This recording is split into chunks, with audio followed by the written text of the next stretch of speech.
From the Terra to the Art or the Enso, in this video I'm going to show you how to set up a new modern quick connect SodaStream. Let's get to it. When I was an EMT in a past life, we were taught to always set yourself up for success. And that's what I want to do for you in this video. If you follow these setup tips and ideas, you'll be set up for sparkling success for the rest of your soda sipping days. First, we'll go through a quick setup guide when you get a new SodaStream, including inserting your first pink cylinder. Next, we'll cover water and bottles.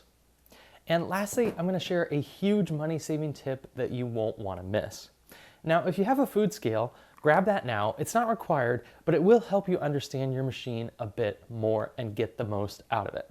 All right, let's get this SodaStream set up. First up is installing your cylinder. In the Terra, the Art, you have an easy back here that just pops off. You can then insert your cylinder base first. Make sure that the lever here is up. Insert the cylinder, slide it into position, close the lever, and you're all set. Pop the back on, and boom, you're ready to carbonate. Now for an expert level tip. Weigh your starting cylinder in grams. When you know your starting weight, you can start to see how much you're using per liter. And you kind of get a sense of how long a cylinder is going to last you. Now, a full cylinder will be between 1150 and 1200 grams, with about 420 of that being liquid CO2. A completely empty cylinder is about 750 grams. Now, once you get under about 800 grams, you'll start to notice the carbonation level really starts to decrease and you have to do more pushes or pulls to get the same level of carbonation. Next up, let's talk bottles and water. Newer SodaStreams like the Art, the Terra, the E-Terra, the Fizzy, the E-Duo, and the Enso all use a snap lock bottle system that slides up and connects with the device without screwing. Just like this. You insert an angle, make sure this is forward, insert in, push forward, and it's locked in. Now make sure to get the dishwasher safe slim lock bottles. You can see right here, it'll show you if it's dishwasher safe or not. This is honestly my favorite thing about the SodaStream. They're a bit more expensive, but they're absolutely worth it. I love not having to hand wash bottles. Just make sure to avoid the hand wash only ones. They're such a hassle. Also, the larger screw-in bottles are not compatible with the newer models, so double check you're not getting a screw-in bottle, because if you try to do that, it will not actually seal and it'll just bubble everywhere. Now that we understand how to insert the quick lock bottle, I want to make sure that you never fill above the recommended fill line. It can lead to spillage and a huge mess. Also, don't leave too much room below the line. You're going to get the best, most efficient carbonation when you fill that water right to the recommended level. Now, water can absorb a lot more CO2 the colder it is, and I cannot emphasize enough, keep your water bottles full of flat water in the fridge before you carbonate, and then carbonate them for as chilled and cool as possible. This makes a huge difference in how efficient your machine is. It's going to save you a lot of money on your CO2, and it's just going to make bubbles a lot easier. For an expert level tip, boil your water and then chill it.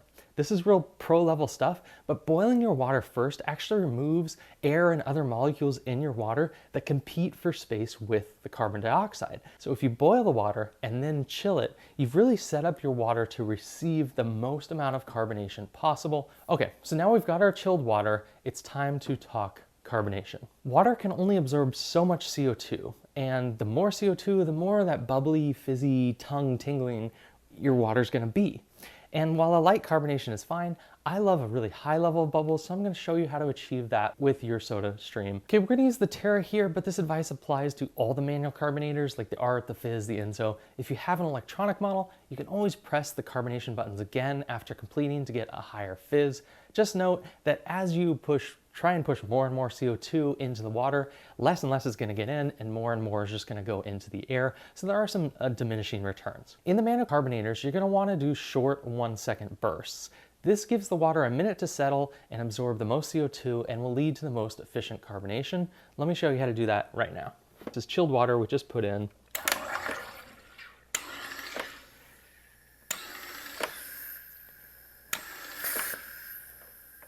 5, 9, 10. Okay, this should be some pretty bubbly water. I've got a chilled glass here. Oh, this looks good. Now the best part, enjoying the fruits of our labor. I mean, look at those bubbles. Oh, that looks good. I mean, look at that. So that's maxing it out. Let's try this. Woo! That's great. Let's measure this real quick.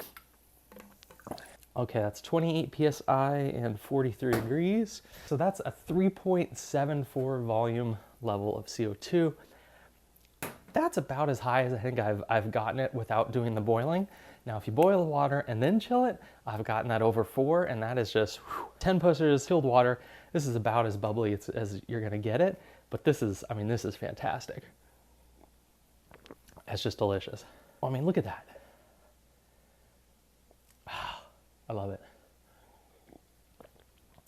And one last pro tip, if you put ice in your cup, it's actually going to cause the sparkling water to lose its CO2 faster due to the little tiny microscopic holes in the ice. If you just use a frozen or a chilled glass, that's going to keep the carbonation longer. Lastly, not to end on a bummer note, but these CO2 cylinders are spendy. New ones are $34 a piece, and exchanging them is a whole process. If you want to learn how to safely and easily refill these for just $1 or $2, check out my video on refilling the tank here, or even easier, get a 5-pound tank like this and a CO2 adapter, and you'll just be able to bubble for days and days and days for much, much cheaper than a cylinder. So stay bubbly, and I hope this was really helpful for you to figure out how to set up your new SodaStream and get the most out of it.